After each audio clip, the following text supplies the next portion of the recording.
निवडून करू नये, नाही मुलाला काही सांगण्याचा प्रयत्न करू नये की तुझ्या बायकोनं असं केलं, तुझ्या बायकोनं कसं केलं. आपलं टाळ घ्यायचं, भजन करायला मंदिरात निघून जायचं, अजिबात घरात थांबायचं नाही. जसं सुनेला सांगणं आहे तसंच सासूलाही सांगणं आहे. हे योग्य परिवार लग्न जमण्या अगोदर एकमेकांची चर्चा करायसाठीच हे जमणताईंना हे व्यासपीठ उभं केलेलं आहे.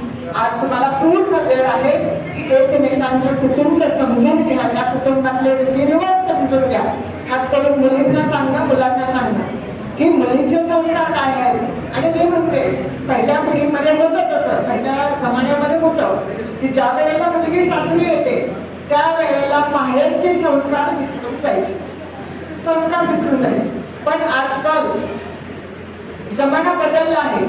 जर दोन वेगळ्या आंतरजातीय विवाह होत असले तर दोन्ही संस्कार वापरले जातात, दोन्ही रीतिरिवाज वापरले जातात. ज्या त्या पद्धती आपापल्या माहेरच्या पद्धती वापरल्या जातात, सासरचे वापरले जातात. करा ना, तुमच्याकडे ताकद आहे, वेळ आहे, करू शकता. तुमची मानसिकता आहे, करू शकता.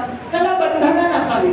परंतु संस्कार हे महत्वाचे आहे, संस्कार हे महत्वाचे आहे. कारण आजकाल पहिल्यासारख्या मुली घरात नाहीये, कमवत्या झालेले, त्यांनाही घर दार आवरून सगळ्यांचं बघून नोकरीला करायचं. आणि इथं मला एक खास करून मुलींना सांगणं आहे, एक माझा वैयक्तिक प्रश्न आहे तो, मी माझ्या सुनेलाही हे सांगितलं आहे.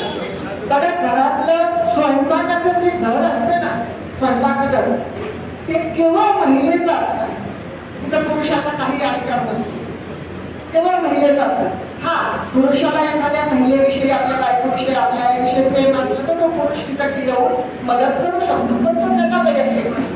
पण जर स्वयंपाकघर महिलेचं आहे, एका महिलेचं म्हणजे केवळ महिला म्हणजे आई नसेल, तिथं आई असेल, तिथं बहीण असेल, तिथं सून असेल, ह्या सगळ्यांचं जर स्वयंपाकघर आहे तर त्या सुनेवर सून आल्यानंतर सासूनं त्या स्वयंपाकघरातनं बाजूला असेल, ती जिम्मेदारी सुनेवर असतात. थोडंफार भाजी निवडणं वगैरे हे छोट्या मोठ्या गोष्टी करू शकतेच असं, परंतु जास्त लोक तिथं करायची.